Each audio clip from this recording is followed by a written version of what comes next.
Tudo começa com a maneira como suas plantas estão sendo cuidadas. Isso inclui o manuseio correto, os tipos de mudas e até a escolha das vasilhas onde serão plantadas. Richard é floricultor e dá dicas como cuidar bem das plantas e evitar que elas virem um possível criadouro do mosquito Aedes aegypti. Um dos principais pontos é a escolha do vaso, né? É ideal que você tenha um vaso adequado, com a drenagem que a gente chama embaixo, que são aqueles furinhos para que você coloque a água em cima e a água possa estar escorrendo. O segundo passo é você escolher um subsolo adequado, um solo de qualidade, um solo fofo que vai favorecer tanto esse escoamento de água quanto o enraizamento da planta, o crescimento. As vantagens de ter plantas em casa ou no ambiente de trabalho são inúmeras.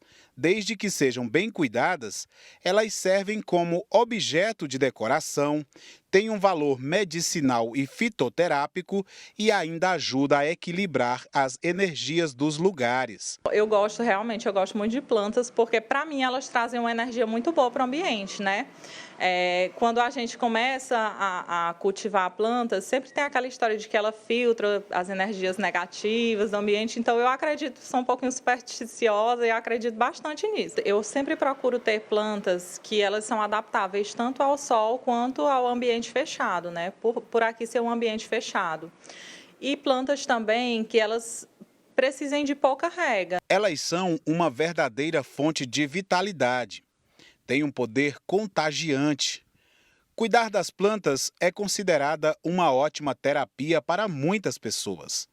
Mas é preciso ficar alerta, pois em alguns casos, ao invés de agregar valores, podem trazer sérias doenças. Além de todos os cuidados necessários que se deve ter com as plantas em casa para evitar a proliferação do mosquito que transmite a dengue e a chikungunya, é importante também ficar alerta a algumas dicas, como não deixar a água parada, remover todo o entulho do seu quintal e evitar recipientes que possam acumular água no dia a dia. Evitar que recipientes virem criadouros do mosquito Aedes aegypti deve ser a tarefa número 1 para os amantes das plantas.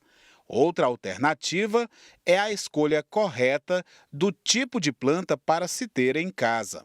Também é uma grande questão, o pessoal pergunta muito, qual é a planta ideal? Geralmente você vai encontrar folhagem, né? Que é justamente as palmeiras, jiboia, samambaia, as espadas de São Jorge, Santa Bárbara. Você tem ali também alguns tipos de suculentas, a gente pode estar utilizando para fazer essa ornamentação em casa. Esse digital influencer relata que a paixão pelas plantas é como uma herança de família. Tom nos conta como adquiriu e o que faz para cuidar delas. Do momento em que eu ingressei na minha religião, que eu sou da Umbanda, né, a minha espiritualidade, tem me permitido conhecer as plantas ainda mais a fundo e principalmente a função delas nas nossas vidas, no nosso ambiente, o que elevou ainda mais a minha paixão por planta, também não esquecendo, né, principalmente dessa disponibilidade de água que na maioria das vezes ficam, né, acumulada nas plantas, nas vasilhas.